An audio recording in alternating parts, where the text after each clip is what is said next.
Sobre as montanhas mais altas, em rios velozes, nas árvores imensas da Amazônia e do Pantanal. A dona da floresta e dos campos insiste em sobreviver.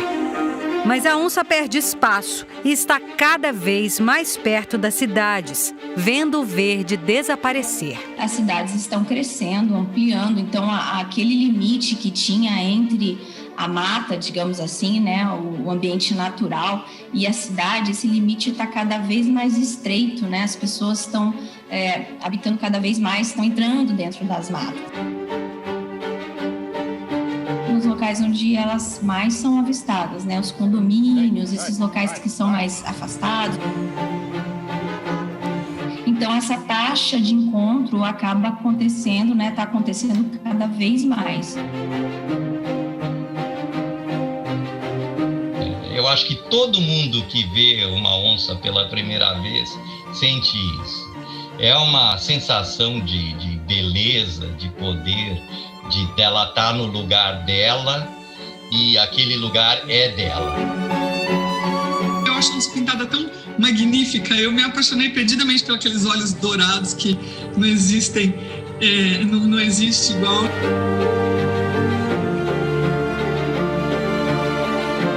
Um símbolo de força e poder.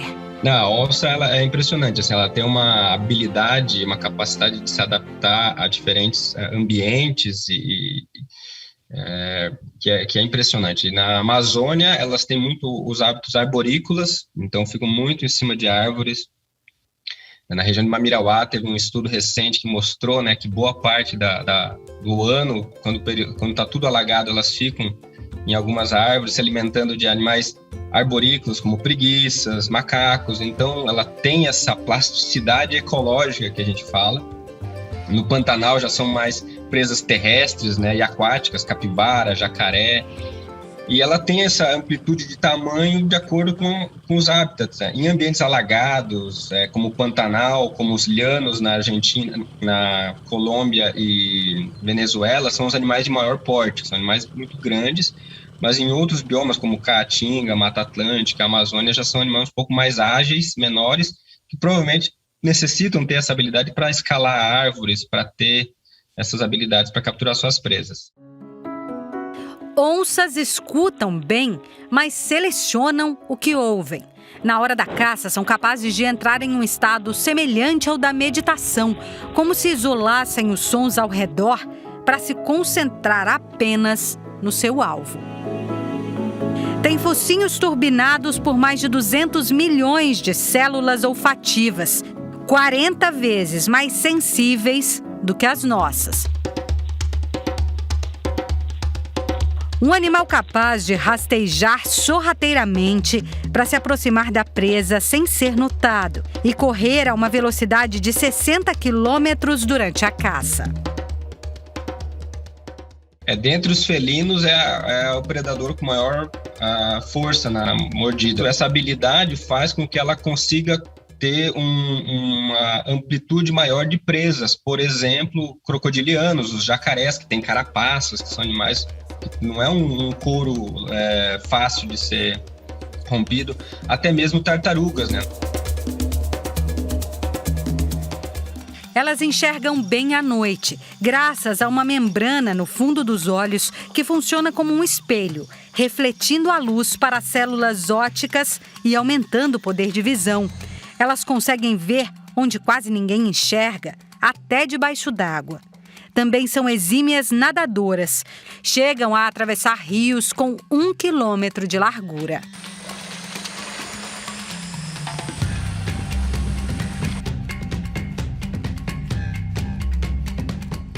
As onças são menores, porque dentro da mata não é vantagem você ser muito grande. São animais extremamente poderosos, elas têm uma capacidade de se adaptar, que é muito grande também. Antes mesmo de o Brasil ser Brasil, das Américas serem colonizadas, As onças pintadas já desfilavam, seus corpos malhados por terras cobertas de verde. Por mais de 100 mil anos viveram soberanas aqui. Só encontraram rivais à altura de seu poder de caça quando o homem chegou. Com elas, aprendemos a sobreviver no novo mundo. Dividimos as mesmas presas, dividimos o mesmo espaço. Nascia ali um fascínio imenso. A pelagem desperta muito dessa admiração. As manchas espalhadas sobre o amarelo são marca do felino. As onças pretas também são pintadas, mas carregam a estampa escondida sob a pele escura.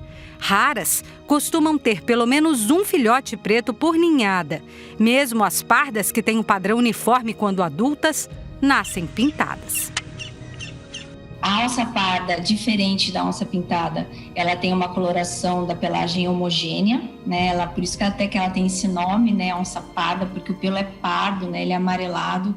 De forma geral, é uma pelagem única, né? De uma coloração só, a não ser quando ela é filhote, né? Os filhotinhos de onça parda nascem pintadinhos, né? Por isso que a gente também confunde muito com filhote de onça pintada, é comum essa confusão. E conforme eles vão crescendo, essas pintas vão desaparecendo, né? E ela vai assumindo essa coloração toda parda, né? Do sudeste dos Estados Unidos até a Argentina, todo o território já foi da onça, aqui chamada em tupi-guarani de auara ou jaguara, nome emprestado ao espanhol e ao inglês. As onças sobreviveram às cidades que fatiaram paisagens verdes, engoliram florestas. Hoje estão espremidas em menos da metade da sua área original. Apenas 19 países ainda têm o privilégio de conservar em suas matas o maior felino das Américas. Hoje ela se encontra, sim, ameaçada de extinção na categoria vulnerável. Essa informação consta, inclusive, do livro vermelho da fauna silvestre, que é editada pelo Ministério do Meio Ambiente. Tão grande, tão forte, tão ameaçada.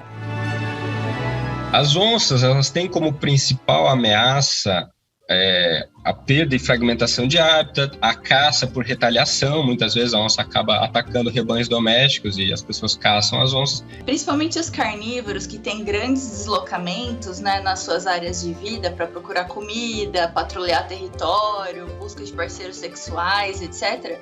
As rodovias são um grande problema para essas espécies, né? Por ano, em média, é estimado que morram 47 onças pardas nas rodovias de São Paulo, né? Então, essa é um dreno da nossa biodiversidade, principalmente para essas espécies que já são ameaçadas de extinção, que atrapalham muito, né, a viabilidade populacional desses bichos. É um animal, como eu disse aí, é lindo esse animal.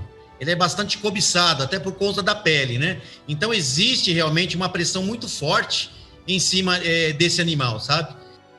Nós temos informação em que em diversos rincões do Brasil aí, existe a caça. E o que tem sido feito para coibir?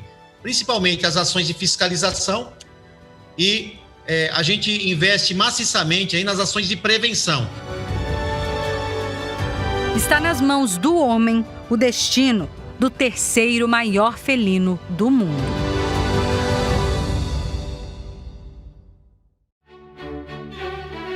Ousado foi devolvido à natureza, que é seu lar.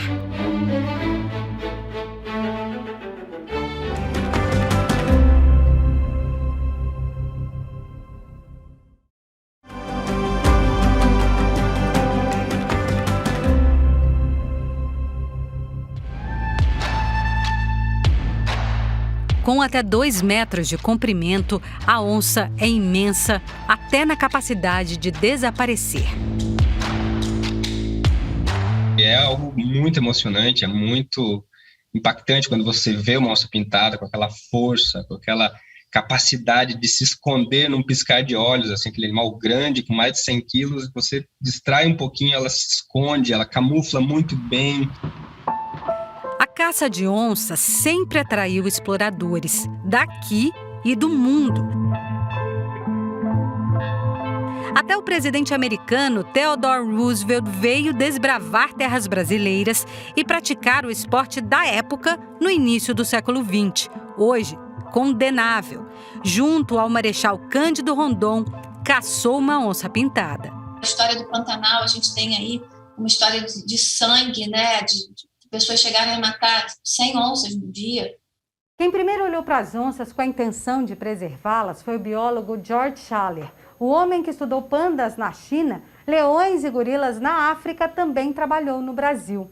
Hoje ele tem 89 anos e não usa webcams nem telefones celulares, porque para fabricá-los são usados minérios retirados das terras que ele lutou para proteger.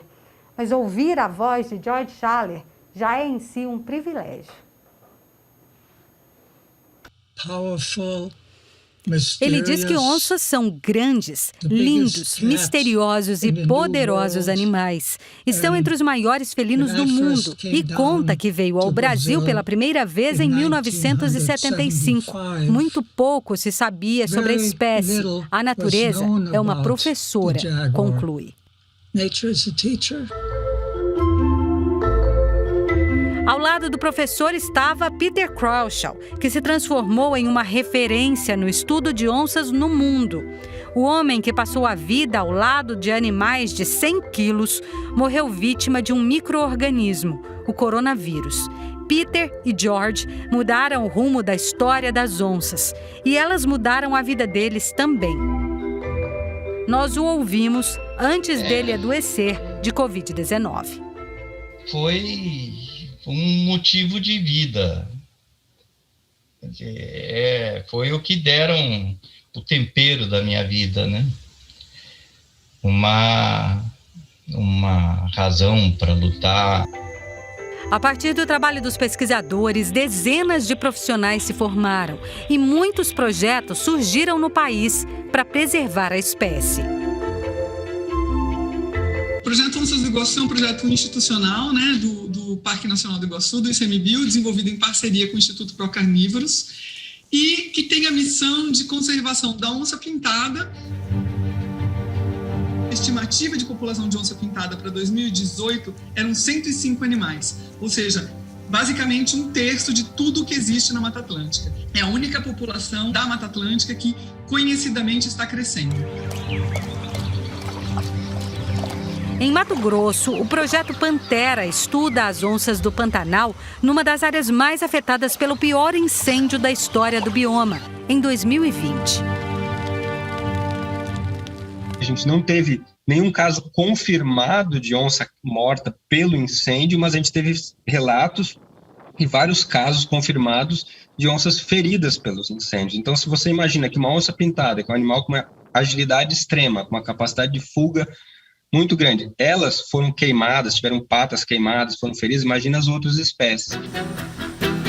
Ousado, uma das onças resgatadas teve as patas queimadas pelas chamas e se recuperou depois de tratado com células-tronco. É a ciência brasileira agindo para salvar vidas. Ousado, a gente coletou o tecido adiposo dele, as células-tronco fazem parte hoje desse banco para poder ajudar outras onças quando necessário. E outra onça também tratada foi a Manassi, em que aí sim a gente fez o tratamento com célula-tronco, foram várias aplicações para que pudesse então acelerar a recuperação, a cicatrização dessa pata, e hoje ela já está lá no Instituto Nex, dentro do recinto, caminhando normalmente e restabelecendo então essa qualidade de vida dela.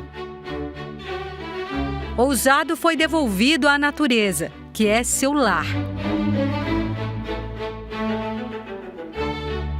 Em Mato Grosso do Sul, os pesquisadores do OnSafari apresentam o ecoturismo aos fazendeiros, uma ferramenta para provar que onças valem muito mais vivas.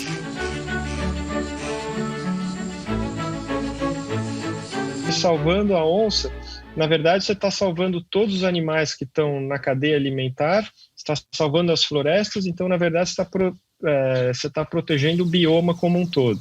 E na parte social, o ecoturismo gera muito mais emprego do que a pecuária, né? Então, o Pantanal, 95% das terras mais ou menos são privadas, em quase todas essas terras você tem pecuária e muitas vezes não tem emprego suficiente para as populações aqui. No fim das contas, é bom para a onça, para todos os animais, né? Para a flora, né? Para que passe a ser preservada, para todas as pessoas e até para os donos de fazenda, que passam a ver no ecoturismo mais uma nova fonte de renda.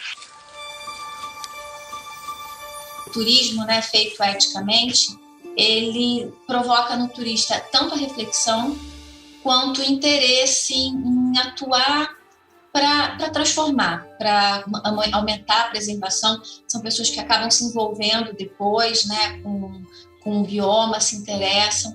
Então, eu acredito que hoje é uma das ferramentas que a gente tem mais viáveis para estimular a preservação.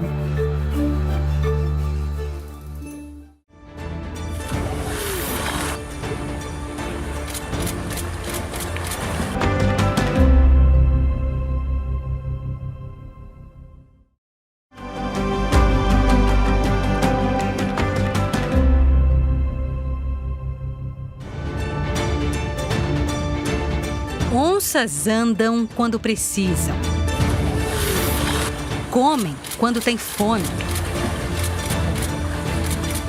E vem um Brasil que a maioria de nós desconhece. O predador de topo, ela é considerada uma espécie guarda-chuva.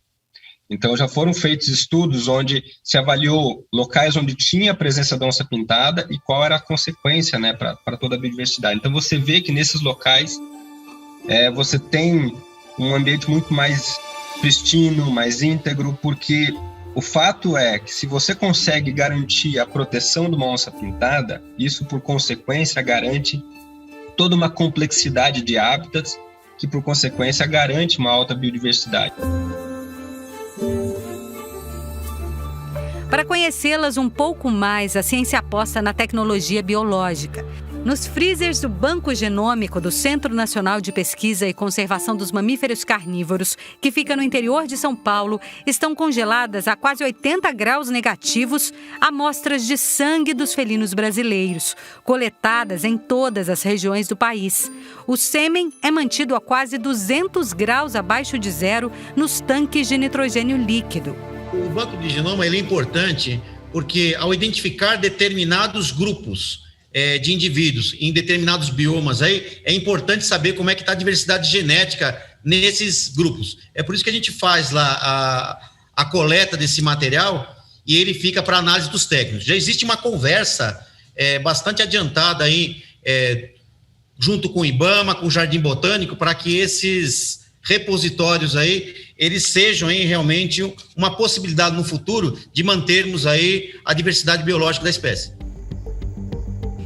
No Rio Grande do Sul, a onça-pintada foi o primeiro carnívoro brasileiro a ter seu genoma decifrado pela ciência.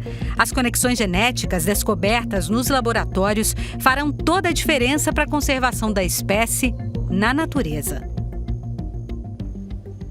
A caracterização genética das espécies é importante para manter o potencial evolutivo, para reduzir a probabilidade de extinção. Ter variabilidade genética na população é fundamental para ela persistir. Imagine uma página com 1000 letras. Um livro com 1000 páginas, como este. É muita informação, né? E mesmo assim, seriam necessários 6.000 livros deste tamanho para guardar toda a informação que os cientistas desvendaram dentro de apenas uma única célula do maior felino das Américas. Os livros já estão mais do que habituados a guardar a beleza das onças pintadas.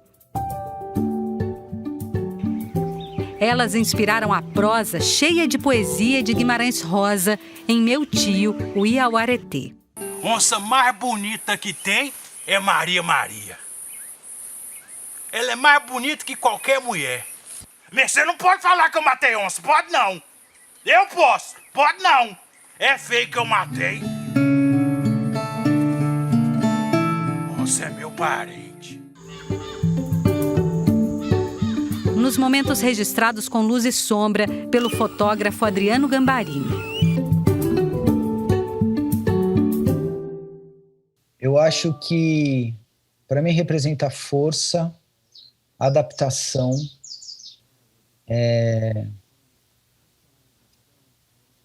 grandiosidade, no sentido de ser o animal, a onça. Eu acho que é grandiosidade e forças. Estão nas lendas e na vida dos povos da floresta. Cosmologia Yanomami diz isso. Por isso, para a gente, é muito importante, porque ele é um espírito muito poder para salvar a vida, para cuidar da pessoa quando a pessoa está muito doente. Esse é o poder, o espírito da onça, que apoia muito, que cuidar e para poder salvar a vida da criança, da pessoa. Por isso é muito importante para a gente. Esse onça pintada, ele é uma onça, não é um pintado, é uma onça tipo pintura de guerra, de a sua ração da país aqui no Brasil, que se chama. Então ele demonstra a onça como faz parte do povo da floresta e povo da Amazônia.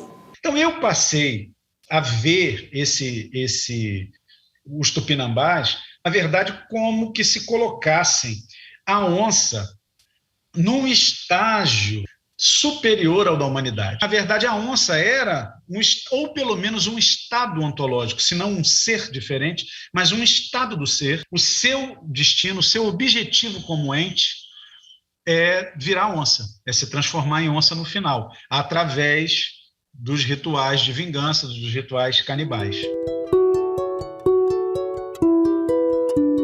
A onça está entranhada no misticismo brasileiro e nas histórias do premiado livro Torto Arado. A onça pintada é um animal sagrado nas Américas. Muitas cosmovisões indígenas, inclusive de várias etnias que vivem no Brasil, trazem esse animal considerado sagrado e que explicam tanto da nossa relação com o ambiente, da nossa relação com a terra. Acho que por isso que a onça é inevitável que ela apareça, vez ou outra, nas histórias que eu escrevo. Na lembrança de quem já teve o privilégio único de admirá-la. Todo mundo quer ver. E aí, quem consegue ver é quase como se a pessoa estivesse em transe. E demora muito tempo para ela sair daquele estado de euforia. Eu acho que isso tem a ver também com a nossa ligação, quase da nossa constituição como humanos com os felinos. Porque você sabe, né, que mesmo na época em que nós éramos presas, também havia uma admiração enorme. Eles eram deuses em muitas culturas, né, os grandes felinos. Bicho andarilho, errante, não vê fronteiras nem cercas. Por onde passa, exibe sua beleza selvagem. Ainda temos muito a aprender com elas. A primeira lição é que precisamos manter seu habitat para que sigam livres. Não tem como você não ser impactado por aquilo tudo, por aquele poder, aquela majestade. Não tem como você não ser impactado. Para o bem ou para o mal, aquilo é um impacto incrível. Eu acho que uma pessoa você não é mais a mesma depois de ver uma onça pintada. E não é só a onça, é o que eles representam. É o tigre, é o gorila, é o panda. São esses animais que são símbolo de algo maior que a gente.